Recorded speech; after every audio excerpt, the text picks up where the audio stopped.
আসসালামু আলাইকুম দর্শক, আপনারা দেখতে পাচ্ছেন সামনে একটা নদী দেখা যাচ্ছে। আসলে এই নদীটার একটা বিশেষ কাহিনী আছে। কাহিনীটা হচ্ছে এইরকম, দেখেন যে এই যে নদীটা, এই নদীর এক পাশে বাংলাদেশ আর এক পাশে ভারত। এই যে পাশে রোড চলে গেছে, হ্যাঁ, বামের দিকে চলে গেছে খাগড়াছড়ি, ডান দিকে দিয়ে গেলে বারেরহাট।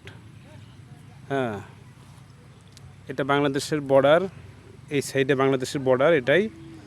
আর ওই সাইডে সামনে ওটা ভারতের বর্ডার। গুগলে সার্চ দিলেই পাবেন মহামনি বর্ডার বাগান বাজার, দেখবেন যে রোডের পাশেই বর্ডার এবং নদীর মাঝখান দিয়ে বর্ডার।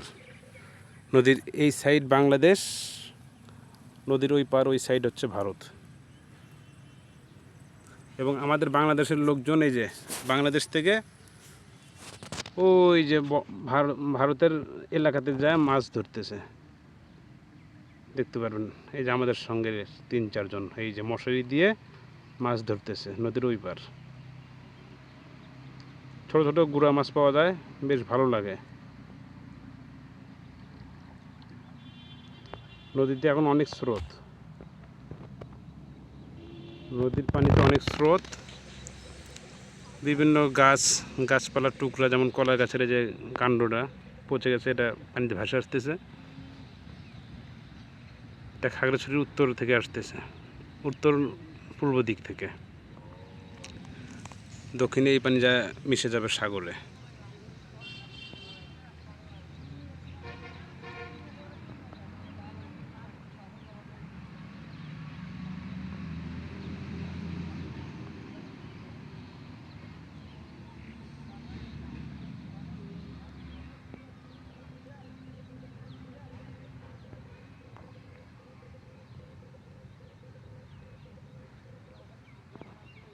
আর বিজিবির তো অভাব নাই, বিজিবি শুধু বর্ডার গার্ড, বর্ডারের পয়েন্টে পয়েন্টে ওই যে বিজিবিদের ক্যাম্পের দাঁড়ানোর লোকজন, একটু উপরেই তাদের ক্যাম্প, এখানেই তাদের ক্যাম্প।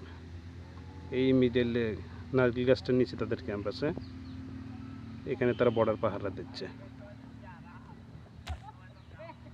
এলাকার স্থানীয় লোকদের সঙ্গে কথা বলে দেখেছি যে অনেকের বিয়ে হয়েছে এলাকায়, মেয়েদের বাবা বাড়ি হচ্ছে ভারতের ওই সাইডে। আবার অনেকের বাবা মা থাকে ভারতের ওই সাইডে, সে বউ বাচ্চা নিয়ে থাকে এই সাইডে এলাকাতে।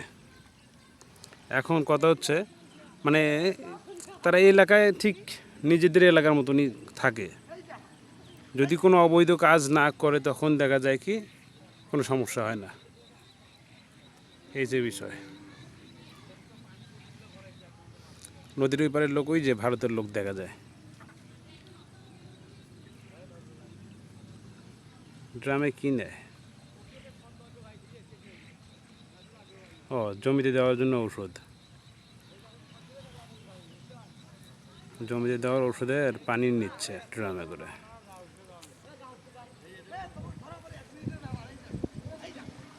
তারা অনেক মাছ ধরছে হয়তো। আমি একটু আগে দেখছি পানিতে অনেক স্রোত।